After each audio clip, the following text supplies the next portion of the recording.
আসসালামু আলাইকুম everyone, welcome to my new blog video. তো শ্রীমঙ্গলে থেকে আমরা কি নিয়ে এসেছিলাম আর কি দেখেছিলাম সেগুলো আজকে ব্লগে আপনাদের সাথে শেয়ার করব। প্রথমে আপনাদের কাছে ক্ষমা চেয়ে নিচ্ছি এত লেট আপলোড করার জন্য। আর শ্রীমঙ্গলের ব্লগ এটাই শেষ। আর এই তো আমরা এই মার্কেটগুলো ঘুরে দেখছিলাম এখানে কি আর রয়েছে। এখানে অনেক কিছু ছিল, অনেক প্রয়োজনীয় জিনিস, অনেক অপ্রয়োজনীয় জিনিসও ছিল। কিছু কিছু জিনিস এত সুন্দর ছিল, যেমন এই বাস্কেটগুলো, এই ফলের ঝুড়িগুলো এত সুন্দর ছিল। এগুলো যে কোনো ডাইনিং টেবিলে আপনি ফল রাখতে পারবেন, এত সুন্দর লাগে। বা আপনি মশলাদানি হিসেবেও এটা ব্যবহার করতে পারেন আপনার কিচেন। আর এই ব্যাগগুলো ছিল বিভিন্ন প্রাইসের। ব্যাগগুলো ভালোই ছিল, দেখতে সুন্দর ছিল, কিন্তু একটু হাই প্রাইস। স্বাভাবিক, আপনি কোনো স্পট থেকে কোনো জিনিস একটু হাই প্রাইস ছাড়া কখনোই কিনতে পারবেন না, সস্তায় কখনোই কিনতে পারবেন না। আর এখানে ছিল বাচ্চাদেরও কিছু খেলনা।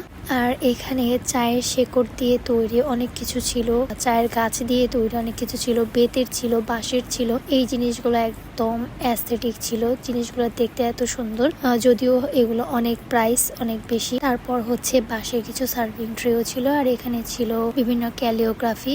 আর এখানে বিভিন্ন পার্স ছিল, কাপড়ের পার্স ছিল, আবার পুঁতির পার্স ছিল, আবার কাঠেরও অনেক কিছু ছিল। এখানে কিছু হ্যারিকেন ছিল। এই তো বাচ্চাদের গাড়ি ছিল, মানে বাচ্চাদের বলতে এটা আপনি শোপিস হিসেবে ব্যবহার করতে পারবেন অনেক কিছু, কিন্তু এগুলো অনেক দাম ছিল। এগুলো 200-র নিচে কিচ্ছু ছিল না, বরঞ্চ হাই প্রাইস ছিল। আর আমি এখানে চা দেখছিলাম, আর চায়ের দোকানের আপুটার ব্যবহার এত ভালো ছিল কি বলবো।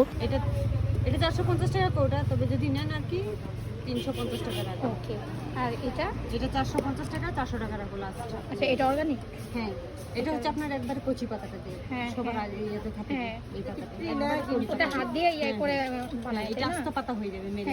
তো নিজের কানেই শুনে নিলেন আপুটা কতটা ফ্রেন্ডলি ছিল। তিনি নিজে থেকে অনেক কিছু দেখাচ্ছিলেন আমাকেও। আমি এর আগের ব্লগেও বলেছি, সিলেটের মানুষ খুবই আন্তরিক, তাদের ব্যবহার অত্যন্ত ভালো। ঘুরে যা বুঝতে পেরেছি আসলে তারা অনেক ভালো। তো এখানে সাজগোজের অনেক কিছু ছিল, চন্দন ছিল, ফেস প্যাক ছিল বিভিন্ন। তো আরো এই চুড়িগুলো দেখতে অনেক সুন্দর ছিল, কিন্তু হাই প্রাইস, 350, 200, 250 টাকা জোড়া ছিল।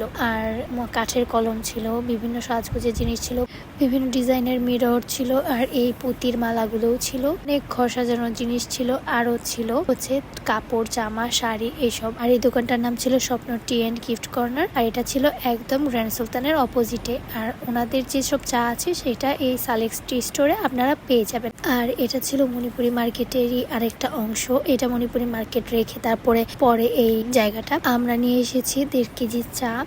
আর এটা টি গোল্ডের চা ছিল। এখানে টিজি মানে হচ্ছে টি গোল্ড। আর এই চাটা এতটা ভালো, আপনাদেরকে কি বলবো। আপনারা এই চাটা অবশ্যই ট্রাই করবেন, সেখানে গেলে নিয়ে আসবেন। একদম বড় দানার চা, খুবই ভালো ছিল এই চাটা। আর আমি নিয়েছিলাম এই গ্রিন টিটা, এই রোজ গ্রিন টি। এটা গোলাপের পাপড়ি থাকে ভেতরে, পুরো গোলাপের ফুলই শুকিয়ে দিয়ে দেয় তারা। তা আপনাদেরকে আমি দেখিয়ে দিলাম, দেখতে পারলেন। আর এই সব কিছু আমরা নিয়েছি সালেক্ট টি স্টোর থেকে, যেটা হচ্ছে স্বপ্ন টি এন্ড গিফট কর্নার, সেখান থেকে। তো আপনারা এখানে গেলে অবশ্যই নিতে পারবেন। আর তাদের ফোন নাম্বার রয়েছে এখানে, ফোন নাম্বারটা আপনারা স্ক্রিনশট দিয়ে সেখানে আপনারা পার্সেল করে চা নিয়ে আসতে পারবেন। আর এই তো আমি 4টা বোম্বাই মরিচ নিয়েছিলাম। হ্যাঁ, বোম্বাই মরিচ আমাদের এখানেও পাওয়া যায়, কিন্তু আমি নিয়েছিলাম কারণ ওই মুহূর্তে আমার এটা মনে ধরেছিল, তাই আমি সেখান থেকে কিনেছিলাম। আর আপনাদের ভাইয়া জোর করে আমাকে এই ব্যাগটা কিনে দিয়েছিল, কারণ আমার অনেক কিছুই আছে, অনেক ব্যাগ আছে, কিনতে চাইনি, কিন্তু উনি আমাকে জোর করে এই ব্যাগটা কিনে দিয়েছে। তবে ব্যাগটা কিনে ভালো হয়েছে, ব্যাগের ভালো চেম্বার ছিল 2-3টা। আর এই ব্যাগটা